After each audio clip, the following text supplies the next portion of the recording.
രണ്ട് ഭാര്യമാരുള്ളയാൾ കാമുകിയായ യുവതിയെ കൊലപ്പെടുത്തി ഇരുമ്പ് പെട്ടിയിലാക്കി കത്തിച്ച ശേഷം ചാരം പുഴയിലൊഴുക്കി.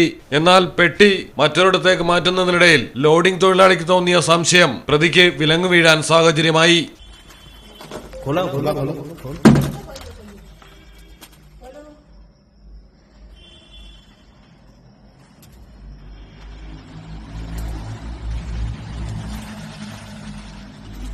ഉത്തർപ്രദേശിലാണ് സംഭവം. രാംസിംഗ് എന്നയാളാണ് കാമുകിയായ പ്രീതി എന്ന യുവതിയെ കൊലപ്പെടുത്തി കത്തിച്ച് ചാരം പുഴയിൽ കളഞ്ഞത്.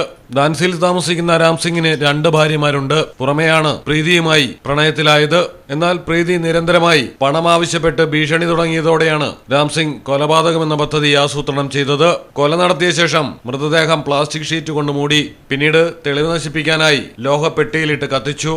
ചാരം ചാക്കിലാക്കി അടുത്തുള്ള പുഴയിൽ ഉപേക്ഷിച്ചു. എന്നാൽ സംഭവ സ്ഥലത്തു നിന്നും ലോഹപ്പെട്ടി രണ്ടാം ഭാര്യയുടെ വീട്ടിലേക്ക് മാറ്റുന്നതിനിടെ ലോഡിംഗ് തൊഴിലാളിക്ക് തോന്നിയ സംശയമാണ് പ്രതിയെ പിടികൂടാൻ സഹായകമായത്. പെട്ടി മാറ്റുന്നതിനിടയിൽ പുറത്തേക്കൊഴുകിയ ദുർഗന്ധം വമിക്കുന്ന വെള്ളം ശ്രദ്ധയിൽപ്പെട്ട തൊഴിലാളി സംഭവം പിന്നീട് പോലീസിൽ അറിയിക്കുകയായിരുന്നു. ഉടൻ പോലീസ് എത്തി പെട്ടി തുറന്ന് പരിശോധിച്ചപ്പോൾ കണ്ടത് യുവതിയുടെ കത്തിക്കരിഞ്ഞ എല്ലിൻ കഷ്ണങ്ങൾ. രാംസിംഗിനെയും മകനെയും സുഹൃത്തിനെയും ഉടൻ തന്നെ പോലീസ് കസ്റ്റഡിയിലെടുത്തു. News desk Malayalam television.